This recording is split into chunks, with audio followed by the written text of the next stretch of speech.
Our next presentation is from Bharath Rajagopalan, and he is here to discuss augmented reality and the metaverse with his and his company's technology over at ST Microelectronics. This is near-to-eye display. Thank you, everybody, and Bharath Rajagopalan. Okay, let's try this again. So, hey, thanks for all for coming, and I'm glad to be here. So today, I want to talk about something a little different, metaverse everywhere, and I guess why not just dive into it? So it's really about the gateways in metaverse. How do you get into it? How do you work in that space? What does it require? And what's the underlying infrastructure? What are the technologies? So hopefully you find this of interest and of value. Very quickly, this is the only slide you'll see about my company. The rest is going to be more details. So we are a semiconductor company. If you don't know who we are, we do everything except for high-performance microprocessors and memory. We're all over the planet, and we are based in Europe. Okay, so this morning, if you went to the keynote, a lot of discussions over the last few months, and this morning about the metaverse. Is it dead? Is it really dead? We saw recently an article from the street saying Zuckerberg buries metaverse. The Guardian UK says, let's all say a prayer. But then again, there are others as well, as you can see from Forbes saying, well, Mark Twain greatly exaggerated the death of the metaverse. But what's interesting is, if you think about it, you got to ask the question, what is the metaverse? What was Zuckerberg's vision of it? What is it really? And so if you look at some of the quotes here and you read for yourself, that's where it becomes more illuminating and more interesting, because you got to ask yourself, what are we talking about here? And what are we trying to do here? And that'll inform us better in terms of what's required and how we get there, and are we even there yet? And so what I like is some of these definitions here, right? One guy says the key is to facilitate useful connections between physical and digital worlds. We all know that, so-called digital twins. How do you go back and forth between the physical and digital domains? Somebody else says over here, if you're talking about the metaverse spending more time in digital world, we're there already. So is that what the metaverse is, for example? Or another person says down below over here, it's an open, decentralized network of systems, blah, blah, blah, blah, blah. Okay, so that also seems like, okay, interesting, a different perspective. But what's interesting, for those of you who may or may not know, is so-called Amara's law, a Stanford futurist and a professor of computer science. And he said basically his law was, we tend to overestimate the impact of new technology in the short run, but we underestimate it in the long run, right? It's a very interesting way of thinking about things, I think, personally. And we should always keep that in mind. What's the definition of metaverse? I'm not going to go through all stuff. There's the top one is the Oxford English Dictionary. It's blending the augmented physical reality with physically present virtual spaces. You can read that for yourself. What I like Matthew's quote here about how he thinks of the metaverse. And he thinks about it in much more practical terms, implementable terms, actionable terms. He talks about it in terms of a massively scaled and interoperable network of real-time virtual worlds. Very interesting. It is synchronous. It is persistent, which is also very important in terms of technology.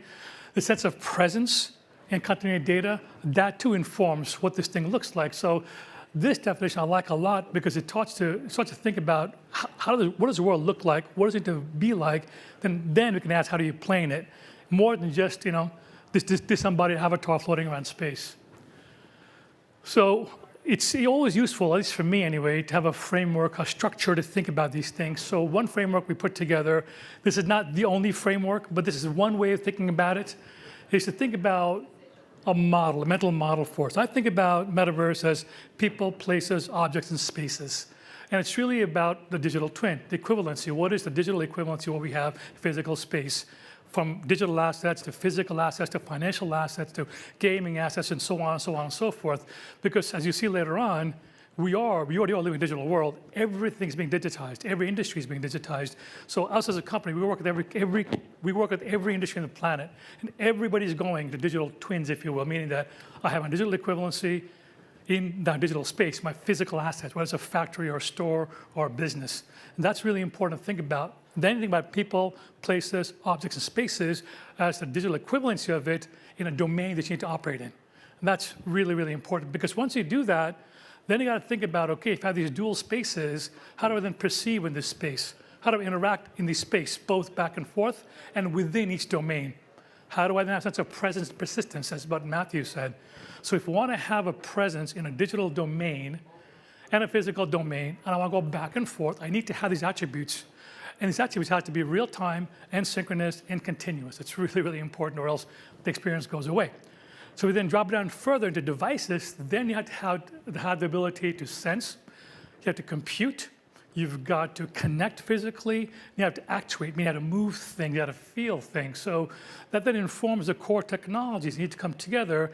So to give persistency, interaction, and to give presence, you need to have these modalities of sensing and modality technology that enable those kind of characteristics and attributes. And so that helps us inform the architecture of what's required to really drive this kind of model. So what are these models and what are the modalities for enablement of the metaverse? What do we need to have? What do we need to bring to bear? We need to have interactions, obviously, between people and objects, between objects, so everything interacts. If we have a purely digital world and a physical world that coexist, then they have duplicity or twins, each thing can be with everything else, can interact with everything else. You have to be able to achieve that level of interaction. From a people point of view, of course, you have the experiences and platforms to drive those experiences for sure. You need to have awareness in both domains. You need to walk through, fly through, go through, navigate through. However, whatever your experience happens to be, whatever applications you're working with, you need to have the ability to be aware of where you are and perceive where you are and then do what you're trying to do in those domains. And persistency, it had to be any place, anywhere, anytime. That's really critical. And finally, the gateways, which I'll talk about some more. So gateways are how do you get in and out of the metaverse? And guess what? We've been doing that for the last 30 years, even longer. A computer is a gateway. It goes to a digital domain. It's very simplistic, mind you. It's not an avatar floating around in space. It's not a video game, but it is actual a gateway that gets you into there. So there are headsets are the obvious sexy things, but there's phones, there's watches, there's wearables, there's different ways of getting in and out of these domains so you have access, full access to digital assets that are the twin of your physical. Okay, so what does all that mean? There we go. So then if you accept that for a moment, you accept those modalities, you accept those technologies, you accept that model, then the question is, how do you enable, what are the infrastructure required to really build out this infrastructure, build out this universe, build out this parallelism so you can have this coexistence between both domains. And so just again, a simple model, you have people on one side, the metaverse on the other. How do you get in and out? So these are some of the example gateways that you're all familiar with. Nothing new here, but what's interesting is what the implications are. So at the lowest level of immersion, you have our phones, we've got our tablets, we've got our computing devices. As you go up the immersivity chain, then you go into AR headsets, VR headsets, smart clothing, which is going to get more and more pervasive as time goes on, sort of wearable devices, and then VR headsets, and so on and on. So those are the gateways. You got to get in, you have to get out. You have to be able to do that, again, pervasively and persistently. And so that is what I mean when I say about gateway devices. How do you access things? Even accessing your bank account information from your smartphone is a metaverse kind of a thing. It doesn't seem like it, but that's actually what it is, right? You're accessing your physical access digitally and doing digital manipulation, for example, and coming back in and getting your money at the ATM, for example. So to do that requires a lot of technology. It requires sensors, motion sensors, environmental sensors, image sensors, auditory sensors, and a plethora of a whole lot more that needs to come to bear as we increase experience. You need to have actuators, ability to move things. You need haptics, you need touch, you need olfaction, you need gustation, you need different modalities. If you want to really have a full immersivity between physical and digital, you have to have actuators as well as sensors. That represents how the human body interacts with the environment around us. What's coming, what's already here now, but coming in greater detail, are the bio side of things, both in vitro and ex vivo type of sensors in your body, outside your body as well, to be able to then go ahead and communicate with the metaverse at large, if you will. Of course, BCI is there, that's coming as well. We can debate whether it's a good thing or not, but it's coming. And finally, displays. Various displays for various kinds, and more importantly, the seamlessness between displays. Because if you watch this morning keynote from Hugo, he talked about Snapdragon Space's new application where you have dual existence between your smartphone and your glasses in terms of your AR experience being different, but linked together seamlessly in real time. So having seamless transitions between displays, between your glasses, your phone, your computer, or whatever device you have is absolutely critical so you can keep on propagating and moving through these domains dynamically and seamlessly. So to do all that, okay, it sounds great, it's real sexy, you can put a slide on and say, hey, look at this, but to actually do that in real time, it's going to require very high bandwidth. I'll give you some numbers a little later. It has to have extremely low latency and low power, right? And these are all at odds. These are all at odds, as you all know very well. Down here below is a Citibank look at latency, how much you need. This says basically you need less than 12 seconds for a metaverse. That's way too slow. It's way, way, way, way too slow. You probably have to be less than 4 milliseconds total in order to have a seamless experience where any kind of emotional lag is perceived. That's a huge burden when you think about it, the whole planet simultaneously being in the digital domain. So from a simple glasses point of view, just to give you a perspective, again, you've seen it before here at some of the keynotes, you'll see more of it tomorrow at the exhibition. It's a boatload of devices and technologies here, right? Again, it's easy to say, I got AR glasses, look at me, it's in a great, it's fantastic. Yeah, it is, absolutely. But look at all the devices that have to go in. These are electronics. They consume power, they take time, they need processing, they have weight. And so taking all that and cramming it into this small space, and then doing it in a way that's elegant, and doing it in a way that's, that's seamless, doing it in a way that gives experience is extremely, extremely complex. That's why, companies like us get involved in developing core technologies. And so, we spend a lot of time on displays, and I have spent years on displays as well. And I love it. But I'll say this, and people get mad at me in the display industry, display is easy. This part's the easier part, right? I mean, it's challenging, yes. The optics are hard, yes. Miniaturization is hard, yes. But it's an engineering problem. What's even more complicated is to bring all these things together in a coherent way to deliver high performance, low latency, low power, full immersive experience. That is hard. It'll happen. That's where the work needs to happen, in addition to display as well. And I'll say this as well, other devices, as you have other gateways beyond your AR glasses, you'll have to have the same challenges. How do I have all my sensors, all my actuators, all other various devices, communication devices, all that in a way that it's not invasive, in a way that's part of the fabric of my being, of human beings? That is a challenge, and that requires quite a bit of sophistication. So, shift gears. This is great. Let's imagine a world now where everything's connected, we are living in the metaverse, we have digital twins everywhere, we replicated real life into virtual life. Let's say we did all that. If we did all that, the amount of burden that it puts on the infrastructure is staggering, and there's something to really think about. So you have so-called edge devices. So devices that you're wearing, your wearable devices, your gateways, those are your edge devices. That's your first point of entry into the digital world, into the metaverse. So there, you have billions of devices. They're all running at a certain rate, and they all require some edge processing as well. So there's always edge devices with local learning, what's called tiny machine learning cores and so on and so forth, sitting at the edge, and they're running, and they're pumping out data, doing calculations. Then you got to send that over at some point to the cloud so you can update the master model and to propagate it and to do the full learning. You got to go to what's called a fog layer, because you cannot just go to the cloud from all edge devices. So the so-called fog layer or micro data centers are there. They have extremely high bandwidth and low latency to be able to support the kind of vision everybody has for the metaverse. Then you got to finally have to go to the cloud for the big models to run. That's, of course, a mega data centers with extremely high bandwidth, very high data rates, a lot of power consumption, a lot of burden there. So it's easy to say all these things. You got to think about what the implications are when you think about building out the infrastructure that can support such a vision of the universe, or the metaverse, if you will. That means you have to have development in a lot of different areas. You have to do a lot of work on decentralized computing. Hugo discussed today a little bit about decentralizing computing from the glasses to the phone to the cloud, for example. That's something that's very nascent, and a lot of work needs to happen there. A lot of advanced AI has to come to bear. I'm not here to debate if ChatGPT is good or bad, or I can't worry about that, but AI has to be much more decentralized and much more federated, as we discussed in a second. Connectivity is not nowhere near being ready for that. How do you have 30 billion devices connected and have low latency and high bandwidth and low power at the same time?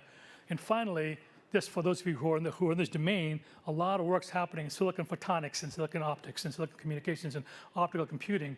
Because if you don't do that, you're going to start burning up the data centers. You're going to be putting power plants next to data centers, and we can't afford to do that if you want to be carbon neutral, for sure. So here's some data for you. Okay, by 2030, all this is going to generate over 1 yottabyte annually. What's a yottabyte? That's a trillion. That's 10 to the 12th squared, which is 10 to the 24th. That's a lot of data. That's a heck of a lot of data. Okay, I can't even wrap my head around this. If you look at the computations required, you get 100 zettaflops. What's a zettaflop? It's a billion trillion. It's 10 to the 12th and 10 to the 9th, which is 10 to the 21st. That's a lot of processing. Okay, that's staggering. AI is everywhere, as we know, but AI is going to get far more complex because you cannot just go to the cloud and do the AI learning up there. You're going to have to have edge learning.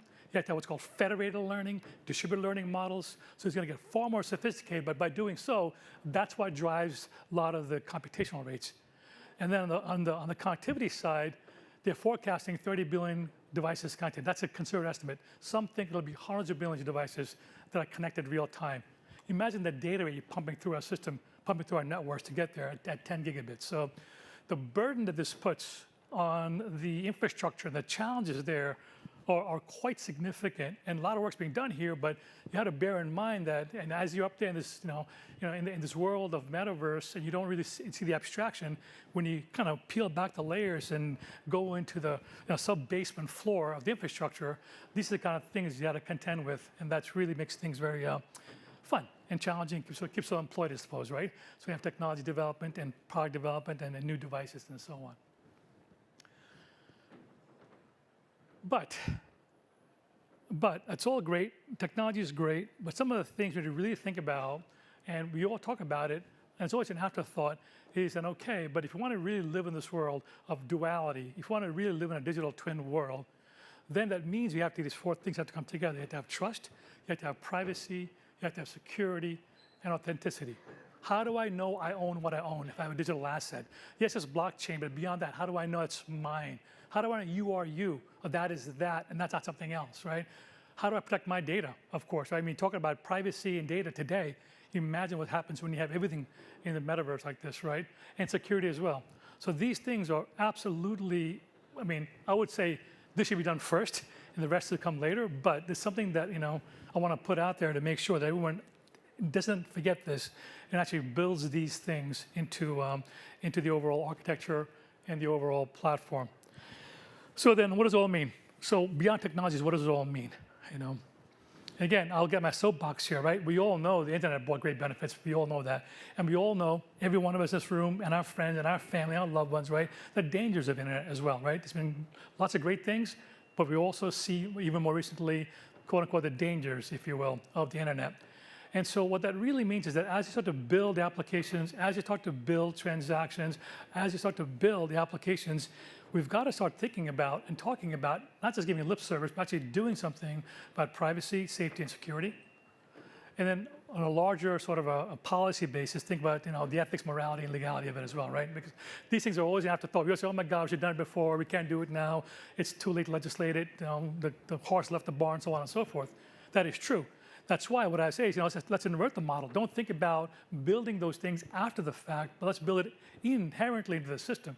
So for example, a lot of devices we build today, at least at our company and others as well, is you can put security right at the edge of the device. You can put privacy right at the edge of the hardware itself. So we've got to start pushing companies to do more and more of that and driving more and more of that so that at the very core, at the very input, at the very gateway, before you even get into the system, you want to make sure you have all of the security barriers, the safety barriers, the privacy barriers in place and not have to worry about it later. That's really, really, really important. I think that's something that we don't talk about enough at these conferences or in the industry in general. Good. So closing thoughts. So metaverse to me is not new. We use the word like, so it's new. It's, oh my God, it's amazing. Is that great? No, it's not new. It's always been here, right? It's just more integration of digital and physical world. It's just more of digitalization, so-called digital twins. It's more having dual assets in both domains. That's all it is. Everything else you do is cool and interesting. It's fun, great, but that's what it really is inherently. Obviously, going to grow. We know that already. It'll grow organically and inorganically. We know that. I have no idea what it's going to become in the future. Not sure if I really care. What I do know is that in order to have that vision available, you need to have gateways to get in there. What I do know is you have to have the plumbing in there, you have to have the infrastructure in there to be able to allow these kind of modalities of experiences, to allow the user experience, the seamlessness and the pervasivity and the persistency and the continuity and so on and so forth. I know that you have to allow a lot of online technology that needs to come together. And finally, as I said, just in my last slide, to be more democratic and inclusive, we really need to think about having a framework in there that's morally, ethically, and legally in place, and that then supports the overlaying security, privacy, and other considerations. So that's it, really. I just wanted to sort of give you a view on sort of the soup to nuts kind of view of the metaverse in terms of what it means to me and to us, and what it means from a technology point of view, and some of the pitfalls we need to think about. I know it's fast, but anyway, thanks for your attention, and I will take questions if you have any. I will take complaints. I will take challenges. It's okay. Anything you want to say, I'm happy to address that. Right on. We can check.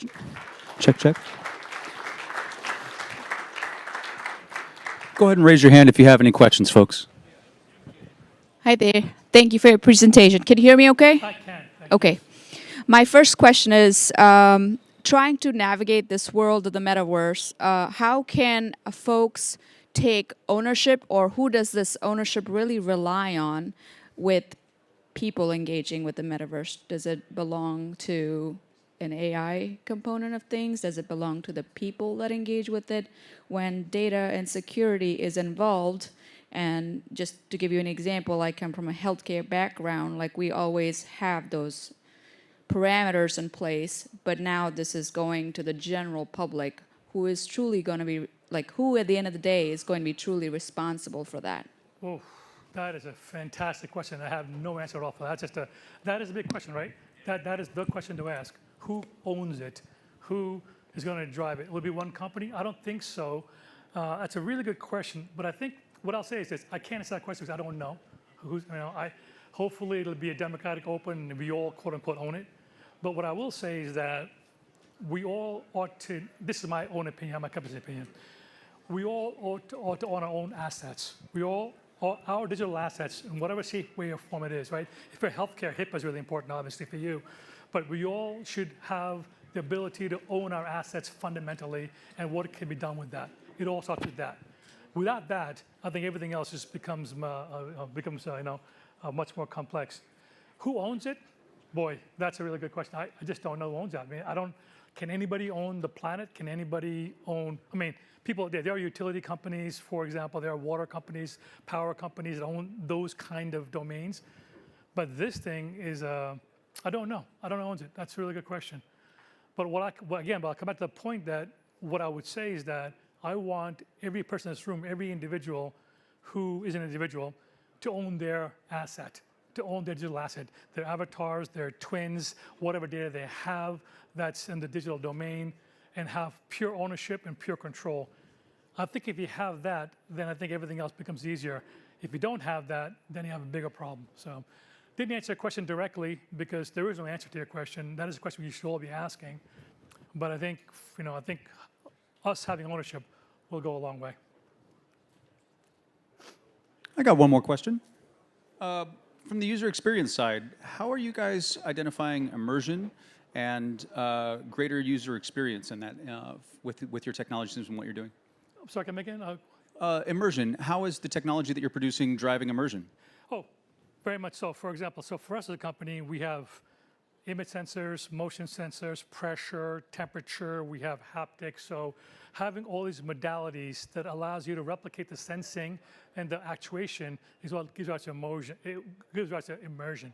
So that's the core, right? That's why I say you need the core technology to have everything else. So for my company, that's what I do. A lot of others as well also do similar technologies. But the ability to see, sense, and feel is part and parcel part of human experience.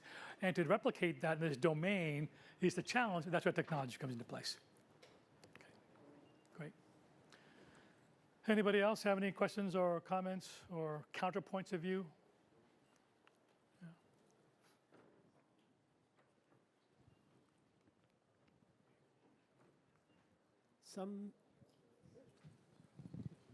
Not on? Now on. Okay. So some inequalities in the current digital system we have deal with connection speed. So low quality or low speed internet versus a high speed fiber internet or something like that. How do we keep from exacerbating those as we add more and more technology, more and more sensors, more and more ways to interact with the metaverse? I mean, there's no easy answer, right? I mean, that really comes down to policy, investments, governments, and people. That's a tough one. You're right. This is going to, I mean, there's no doubt. This will exacerbate the digital divide, right? Full stop. And we're just adding to it by doing this, right? It's not helping at all. So I think from a technology point of view, there's not a whole lot we can do other than make it faster, cheaper, the usual things that we do anyway. From a commercial point of view, this goes back to what I said earlier. How do you then have the policies in place? How do you have legislation in place? And those non-technical aspects in place first to preclude that. Because it is going to happen. I mean, I'd be lying if I told you that won't happen, right? You can see this one coming a mile away, right? Just like the digital divide that we still have today, by the way, in many communities for the competition. It's not right? It's not right, and it's not fun, and it shouldn't be there. So I think this goes back to putting pressure on our leaders, putting pressure on our companies, right? Putting pressure on other market forces to drive it, because technology can't solve that. That technology is going to exacerbate that for sure. That's why I come back to saying, right? We got to think about the moral, the ethical, the legal, the other aspects before we jump into domain. So I'm sorry I have no answer. It's just, if I had an answer, then I would be somewhere else, I suppose. But it's a fair point, though. It's a very, very fair point, and it's a danger we should watch out for. Anybody else have anything to add or say, or? All right, Joel. Well, thank you so much. Thanks for your time. Hope it was useful, interesting for you, and have a great rest of the day and great show here. Thank you.